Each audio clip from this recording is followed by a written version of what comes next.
It's Christmas. Hey, everybody. I hope you're having a wonderful morning. I just wanted to go ahead and drop you guys some love and happiness on this wonderful day. I hope you're spending lots of precious time with your family, cherishing the moments with them. It's great to have. For today's episode, we're going to go ahead and take it back. We're going to take it back to episode 1 and listen to the history all over again about me, how I kind of started, and what all went on there. So I hope you guys find some value from this episode, and that it's something to keep you going along your day. If you find anything from this that you would like to, comment or talk about or anything of that nature, just let me know. Timestamp it, or just let me write it in the comments, and I'll get to you guys as soon as I can. Massive thanks to everybody who's been tuning into the streams, showing me love and support along my career and journey in music. It is so helpful, and I thank you. Thank you guys for reposting my stuff, sharing my music, liking it, downloading it, commenting on it, coming into the chat. It means the world. It really inspires me, and I appreciate it, guys. So we'll hop into this episode here, this throwback. And as always, love you guys, and thanks for chilling with the breeze.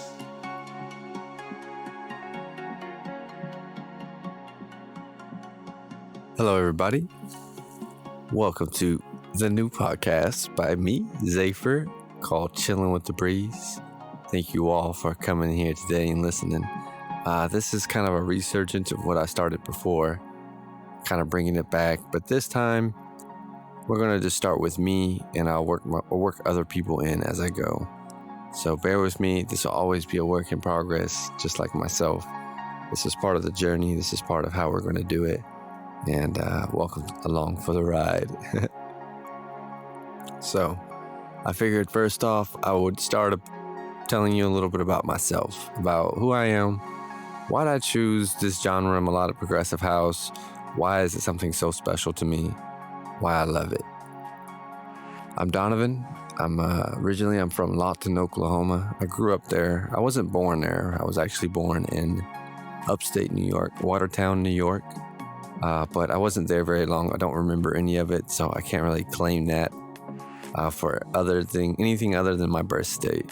So I grew up in Lawton, Oklahoma, and where I grew up, the music was more hip hop, country rock, more mainstream. It wasn't electronic at all. So I never really got introduced to it or really got to know it that well. Really, I found out electronic music from playing video games. I used to play this game called StarCraft back in the day, the Brood War, and I remember you can make custom maps. And one of the custom maps had this banging electronic tune. And I remember it was one of my first introductions to electronic music, and I was just so blown away at the time. I was pretty young, 11 or 12. And I remember somehow, I looked around. It really wasn't easy to find, but I remember I downloaded some. And one of the ones I downloaded was one by Paul Oakenfold. He was, I can't remember the name of the song now. It's been so long. But I vibed with the tune. I really loved it. So that was kind of my introduction. And years went by, and I never really got to experience it because there really wasn't a culture around me. But as I got older, and then the internet became a thing, I found the communities that existed. Obviously the EDM communities that were springing forth and stuff like that. So it kind of gave me a lot more perspective and insight into the electronic music realm, and it really kept my interest going. When I decided to finally pick up music production, which I picked it up kind of as a hobby back in 2006. A good friend of mine I was in high school with, I started a new job, and we linked up at the new job, and he told me he made music. And I've always been interested in music, just as a child, I'm sure, my natural curiosity. But so he gave me a copy of this program called FL Studio, And this was, 2005, 6, somewhere around the time there. And this was my first introduction to really the world of how just amazing the electronic music is. Like all the genres, really. I'm not really that picky. It's just, I just pick melodic progressive house because I really like how free and expressive you can be in it. So just upon discovering that, it really kind of increased my curiosity and interest in it even more.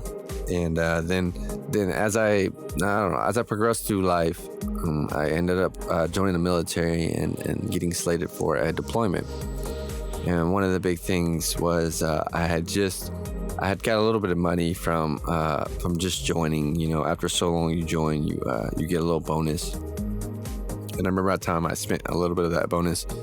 I actually bought everything associated with it. So like it was like the full plugins bundle, everything that I could think of to get me started. And then pre-mobilization happened, where you're getting ready to deploy, go, or ship out. And there was a remix contest that was announced by FL Studio, and they had dropped some vocals. It was by an artist. The vocals were by an artist named Vila. Shout out to Vila for her vocals and me being the original inspiration, the source of it. But they had her vocals, and they were like, basically make a remix. We'll pick the best one.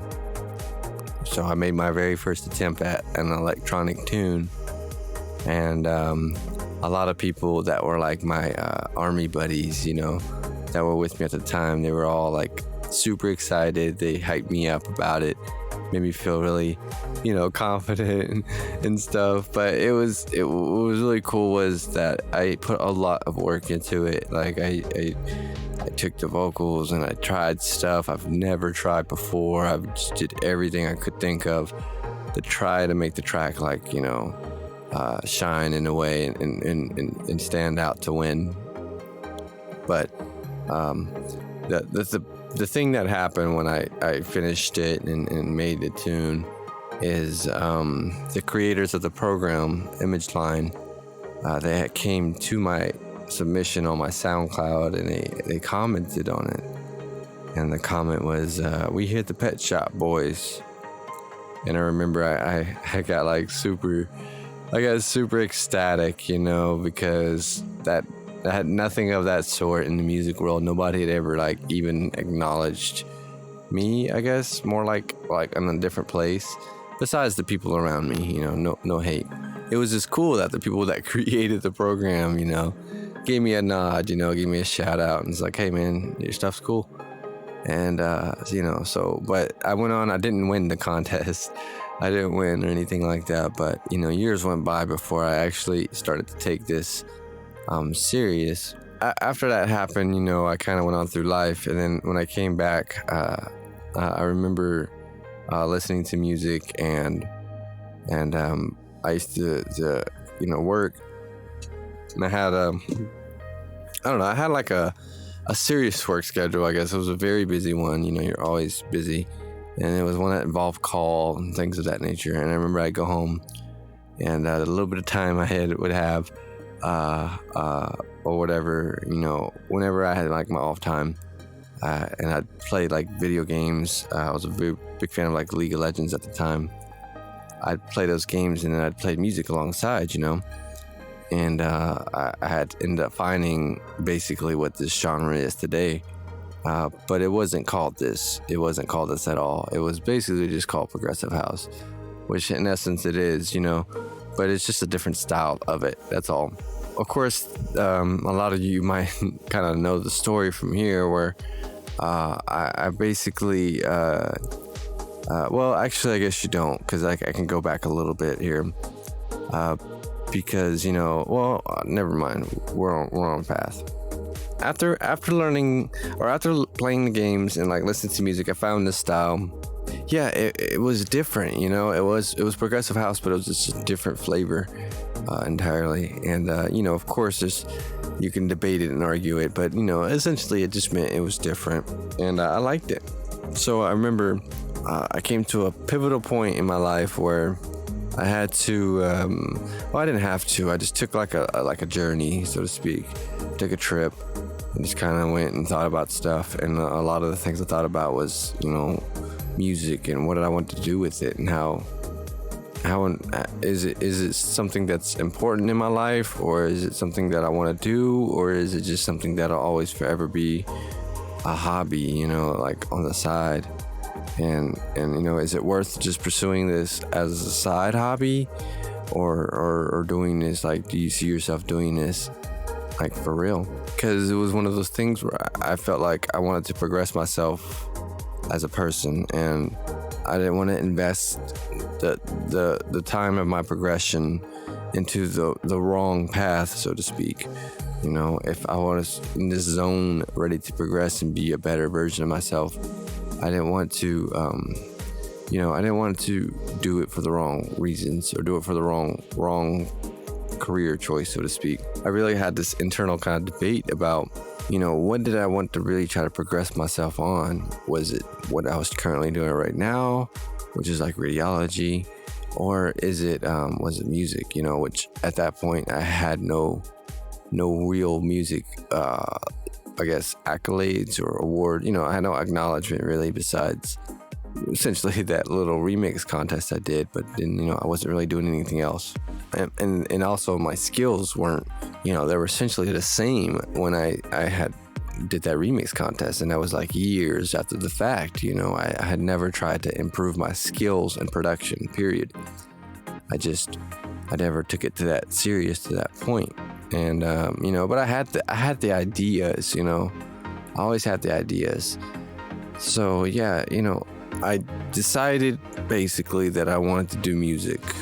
Long story short, and maybe I'll go more into detail on that later. But I decided that music was what was calling me more than anything else, and that I had to try at this. I had to give it a shot. And this really aligned because this was around the time that I found melodic progressive house, and so thus I started my journey. Basically, it was probably around 2014 when I started trying, like learning and really studying, and like finding songs that I liked. And really throughout 2015 was the process of me trying to really get better at production. So you don't really see much from me there, but I was doing stuff, learning, watching videos, just everything I could do, everything I could finding as much information as possible. I really want to make this happen. So I do remember one key point when I was really struggling and trying to produce this. And I've told this story to the artist. I was really struggling. I couldn't figure it out. I didn't know how to make the atmosphere. I don't know how to explain it really, even now. But it was the way Roald Veldon was making his music. So I found Roald Veldon's website, hit him up on an email, and I was like, it was like contact us or whatever. I hit him up and I just like bled my heart out, asking him like, please, man, please point me in the direction. Like, how are you doing this? I don't understand. I don't get it. It's just another universe right now. Like, how do you make it happen? What kind of pads do you use? I'm just asking anything. And I just sent it. I was like the very first time I even reached out to anybody that was like in the scene, and I don't remember it exactly. I have to find it. I hope I can find it somehow, but I doubt it. Anyways, so I never got a response or anything. But I kept at it, I just started trucking away, and I started learning more. I started figuring stuff out. I joined like groups and just started collaborating and trying to figure out my sound, trying to figure out how to be better at it, how to mix it better. I tried different genres along the way, but I really wanted to make melodic progressive house, like I could do the other ones, but mellow prog was just like the thing. Like I wanted to make my version, so to speak, whether or not it's really that, it doesn't even matter to me. It was just like, I like that kind of music. I resonated with it all, and this guy was out here doing it. And it wasn't really called that yet, but it was close, it was close. Like people were dancing around the subject of calling it something like that, like this is a more melodic progressive house. It wasn't like melodic progressive house. So, eventually I started to, I just went all in kind of as I was working. Every week I'd make a new track and post it to my Soundcloud as a free download. Essentially what I'm doing nowadays, but not quite as consistently, and they weren't quite as good, and they were really hard. I tell you that much. I had so much struggling trying to figure out how to make those, trying to mix them. I drove myself crazy, and this was like after I had bought like stuff, I thought I was good enough to get some monitor speakers and things like that, and I still struggled so hard to mix things and make it sound good and atmosphere. And I still do, for sure, but I'm a little bit better at it. And every day I get better at it, Every day it's part of what I do. It's part of why I love doing this, because the more I put myself into it, the better I become, and the better the music starts to become in ways that I don't even imagine, So it's great. And that'll really be it for the history for now. We can make it like a part 1, but I don't really want to go too far into too much of me yet in the very first episode of the podcast, but just to kind of give you some insight about me, who I am, and what I do. And I'm so happy you guys are along for the ride. The people that listen, the people that participate. I'm really happy that you took the time to listen to what I've got to say, and thank you. So this is something that I want to keep doing, that I'm going to keep doing. I want to continue to reach out and talk about my thought process, about what makes me, about why I love this music so much, and why I'm so passionate about it. I think that it's important that people can hear it from an artist's perspective, because deep down at the end of it all, I am a music artist. I love music. I love to create it. I love everything about it. And melodic progressive house is just my outlet, my creative outlet in music, and I'm happy to do it. Super happy. So thank you guys so much for listening. Thank you so much for tuning in. It means the world. I will catch you on the next episode. Oh, okay. I'll catch you guys on the next episode of Chillin' with the Breeze. Thanks for hanging with Zafer. Bye, everybody. Thank you, everybody, again for tuning in to today's episode of Chillin' with the Breeze with me, Zafer. I'm so happy you guys stayed and listened. I hope you found some value from it. Thank you again. I wish you a Merry Christmas, and we will see you again tomorrow, Friday, to do this all over again. Stay warm out there, and much love.